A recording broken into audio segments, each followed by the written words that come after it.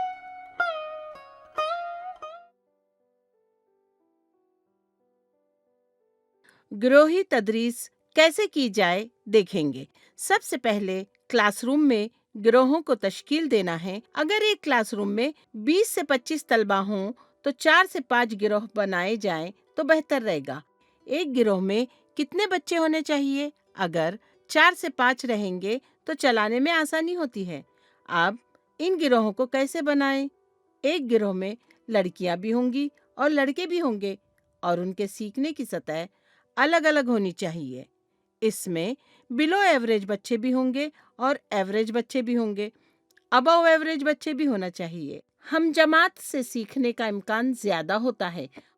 گروہ میں آغاز کرتے ہوئے ان بچوں کو گروہ میں تقسیم کرنے کے بعد ہر گروہ کو ایک نام دیں گے۔ اس سے ان کو ان کے گروہ کی پہچان کرنے میں آسانی ہوگی۔ پھر ہم کیا کرتے ہیں کہ ایک گروپ چیٹ بناتے ہیں، اور اس گروپ چیٹ میں ہم کیا کرتے ہیں، اس گروہ کے ممبران کے تعلق سے لکھ کر ان کی سکورنگ، یعنی ان کے ایک ایک گروہ کو کیا ملا، کیا نشان ملے ہیں، یہ ہم ریکارڈ کرتے ہیں۔ اب ہم اس میں کیا کرتے ہیں کہ ایک گروہ میں 5 بچے ہوں تو ان کو ایک کوڈ دے دیں گے، ہر ایک بچے کو ایک کوڈ، ABCD بھی ہو سکتا ہے، یا الف بے پے تے، یا جیم چیم ہے خا۔ جب ہم ایسا کوڈ دیتے ہیں تو ہر گروہ میں ایک جیم رہے گا، ایک چیم رہے گا، جس سے ہمیں تمام بچوں کو سیکھنے کا موقع فراہم کرنے میں آسانی ہوتی ہے۔ یعنی مددگار جب ہر گروہ کے جیم کھڑے ہونے کو کہیں گے تو ہر گروہ کے جیم اٹھ کھڑے ہو جائیں گے۔ اس طرح ہر بچے کو اس کے نام سے بلانے کی ضرورت بھی پیش نہیں آئے گی۔ اس گروہی تدریس میں کیا ہوتا ہے کہ ملٹی گریڈ سچویشن آتی ہے، یعنی متعدد طبقات، یعنی الگ الگ طبقات سے آنے والے بچے بھی ہوتے ہیں، اور کبھی کبھی ملٹی لیول یعنی متعدد سطحوں کے بچے بھی ہوتے ہیں۔ ان دونوں کو اپنے ذہن میں رکھتے ہوئے فیسیلیٹیٹ کرنا ہوتا ہے۔ ہر گروہ کو ایک نام دینا ہوگا، ہر گروہ میں ایک لڑکا یا لڑکی، اور پھر ان لیڈروں کو وقفہ سے تبدیل کر سکتے ہیں۔ ایسا کرنے سے ہر بچے کو لیڈرشپ کا موقع ملتا ہے۔ اب ان گروہوں کو کیسے چلائیں؟ سب سے پہلے تو مددگار ہی اس کو چلا سکتے ہیں، یا ممبر بھی چلا سکتے ہیں، اور پھر لیڈرز جو ہوں گے وہ بھی چلا سکتے ہیں۔ ایک گروہ دوسرے گروہ کو بھی چلا سکتا ہے۔ اس طرح الگ الگ طریقہ استعمال کرنے سے کیا ہوگا کہ سیکھنے کے مختلف موقع فراہم ہوتے ہیں۔ بچے بھی الگ الگ طریقے سے سیکھتے ہیں۔ ہمیشہ ایک ہی طریقے سے چلاتے ہیں تو بچوں میں بھی دلچسپی نہیں ہوگی۔ اسی وجہ سے الگ الگ طریقے استعمال ہونے کی وجہ سے بچوں میں دلچسپی پیدا ہوتی ہے۔ یہ گروہ کو چلانے کے الگ الگ طریقے ہیں۔ گروہی تدریس کے فائدے کیا ہیں؟ اب ہم یہ دیکھیں گے۔ یہاں ہر بچے کو خود سے سیکھنے کا موقع رہے گا، اور ہم جماعت سے سیکھنے کا موقع رہے گا۔ یہاں لیڈرشپ کا موقع بھی ہر ایک کو ملتا ہے، اور اس میں بچوں کی توجہ بھی دوسری جانب نہیں جاتی ہے، کیونکہ مددگار کب ان کا نام پکارے گا، کب ان کو جواب دینا ہے، اس سے وہ بے خبر رہتے ہیں۔ اس لیے ان کو ہمیشہ متوجہ رہنا پڑتا ہے۔ تو اس سے گروہی تدریس میں کھیل کی اسپرٹ بھی آ جاتی ہے۔ جس طرح بچے اپنے دوستوں کے ساتھ اور ہم جماعت کے ساتھ کھیلتے ہیں، اسی طرح سیکھتے بھی ہیں۔ اس سے بچے بھی خوش رہتے ہیں۔ بچوں کو بھی ہمیشہ ایک ہی جگہ پر بٹھا کر اساتذہ کیا پڑھا رہا ہے وہی سننا پڑے گا، ایسا محسوس نہیں ہوگا۔ وہ اپنے ہم جماعت کے ساتھ بات کرتے ہوئے ان کے من میں رہنے والے خیالات ایک دوسرے سے بانٹتے ہوئے سیکھتے ہیں۔ اکثر کلاس روم میں کیا ہوتا ہے کہ جو بچے ذہین یا پرجوش ہوتے ہیں سب سے پہلے جواب وہی دیتے ہیں، اور کچھ شرمیلے بچوں کو جواب دینے کا موقع ہی نہیں ملتا۔ لیکن گروہی تدریس میں مددگار جن کو کہیں گے ان کو جواب دینا ہوتا ہے۔ اس سے ہر بچے کو جواب دینے کا موقع ملتا ہے۔ یہ گروہی تدریس کا ایک بہت ہی مفید پہلو ہے۔ ان 5E کو استعمال کرتے ہوئے گروہی تدریس کیسے کی جائے اس کو سمجھیں گے۔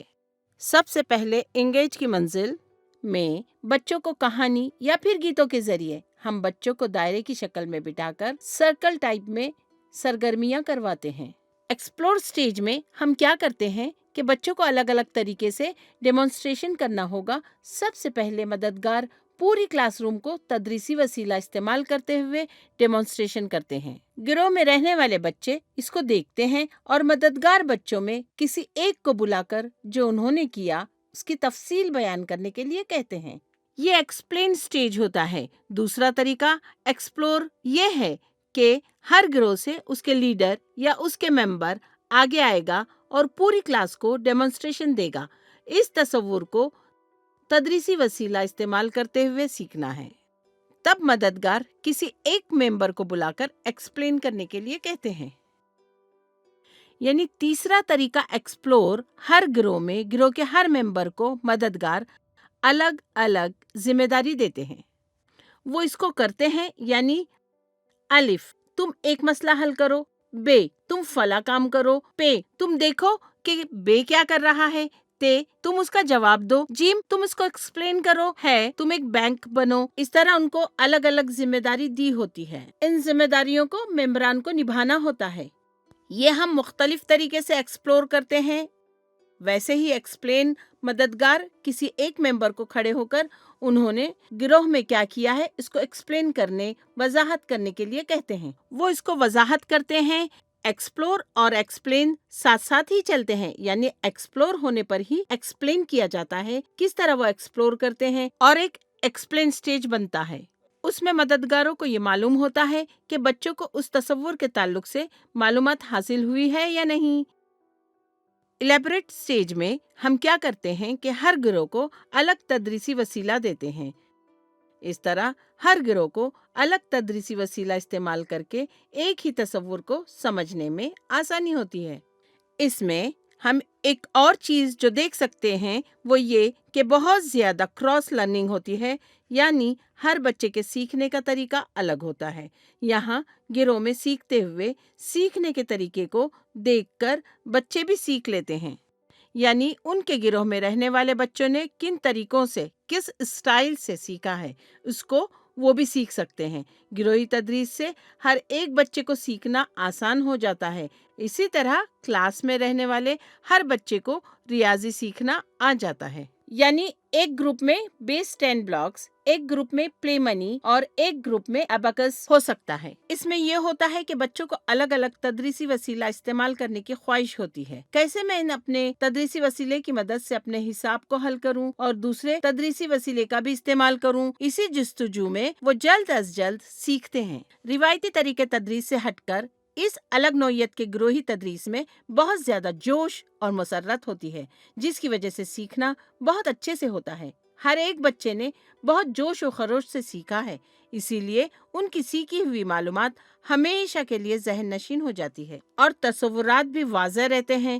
اس طریقے میں مدرسے کے اندر بہت زیادہ شور و غل ہونے کے اندیشے رہتے ہیں، یعنی بہت زیادہ نوائز جس کو ہم کہتے ہیں شور رہتا ہے، کیونکہ بچے بہت جوش میں ہوتے ہیں، اسی لیے وہ شور مچائیں گے۔ لیکن چونکہ بچے جوش و خروش سے سیکھ رہے ہوتے ہیں، اسی لیے یہ شور ہو رہا ہے، اور ہم اس کو پازیٹیو نوائز کہتے ہیں۔ اس لیے اس کو شور نہیں سمجھنا چاہیے، بلکہ مددگار اس سے خوش ہوں تاکہ وہ جو سکھانے کی کوشش کر رہے ہیں وہ ممکن ہو رہا ہے۔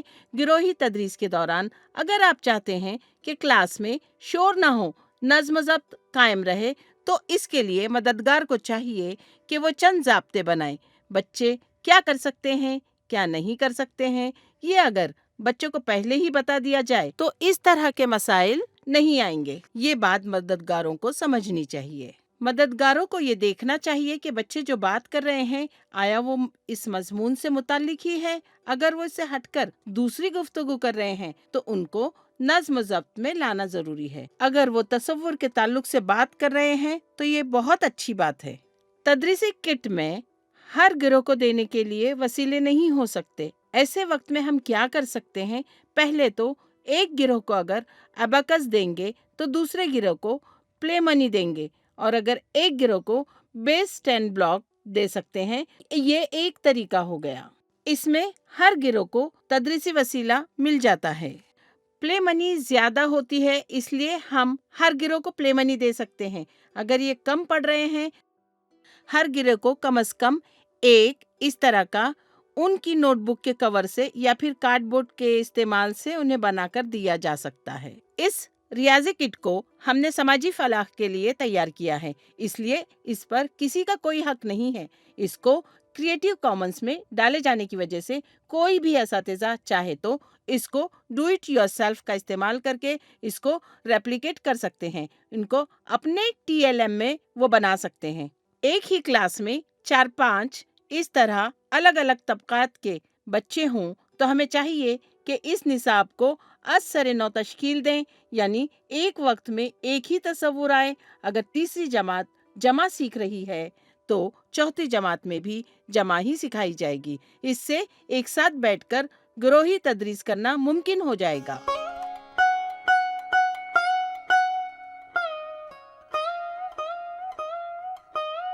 ریاضی کی تدریس میں